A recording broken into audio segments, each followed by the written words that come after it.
Now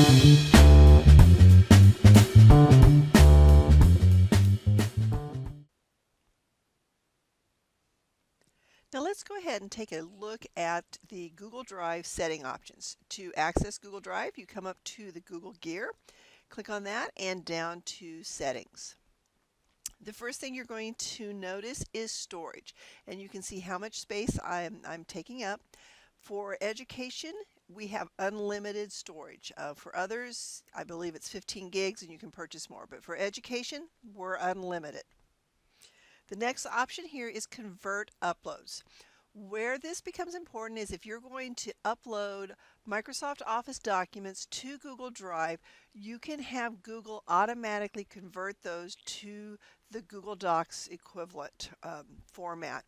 If you uncheck that, it's just going to upload it as an Office document and you can convert it manually. So that's kind of your choice. Language, it will start with your default language, but you can add additional items. Offline, this allows you to set certain documents in your Google Drive to be available when you're offline, when you no longer have access to the internet.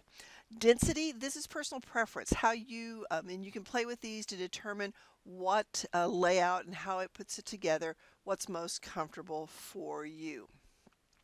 Suggestions, this displays the recent app files that you've accessed in the quick access areas. Just makes it quicker to find certain files. Create a Google Photos folder. This is personal preference. I personally don't store many photos on Google Drive, so I just keep this turned off, but you can turn it on if you prefer. Next, let's look at the notifications section. The browser receives updates on a variety of Google Drive options in your browser. Once you turn it on, this feature is available. The next one is available. So you'll notice here there's nothing. If I turn it on, then it comes up and it wants to ask me if I want notifications. I can turn this on by clicking allow, and then it's going to prompt me and give me a pop-up. Let me know when newly shared items have been shared with me, if there's a request for access, comments. Again, this is personal preference. I tend to turn it off personally because I'll get an email on all of those items. So I'm not super worried about getting them because I have this one checked here where I get the updates via email. So again, this is personal preference. Maybe you want instant notifications for these items, or you can see it in your email. Again, that is up to you. This last option here, Manage Apps, this is going to show you all of the apps that you have given access to your Google Drive. And for example, here I have this one called AnyFile Notepad. Well, I've decided that, in fact, it says here, this app no longer has access to Drive.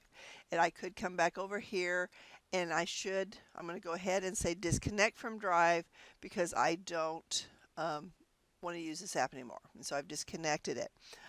If you have other apps that you no longer want to use, like we have this one here, this is from our APU libraries, and when you use our APU libraries, you can save PDFs from the periodical search directly to Google Drive. So it needs access to your Google Drive. If I'm not going to do that anymore, I could come here and disconnect from Drive. So this is good to come and see what different apps you've given to your access to your Google Drive. So again, it's a good idea, periodically check.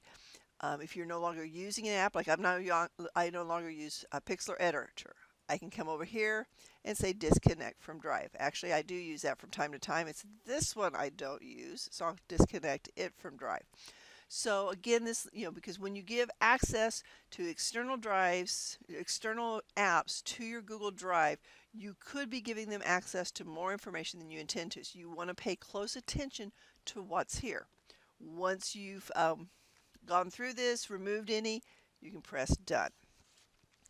And that is that for the Google Drive settings.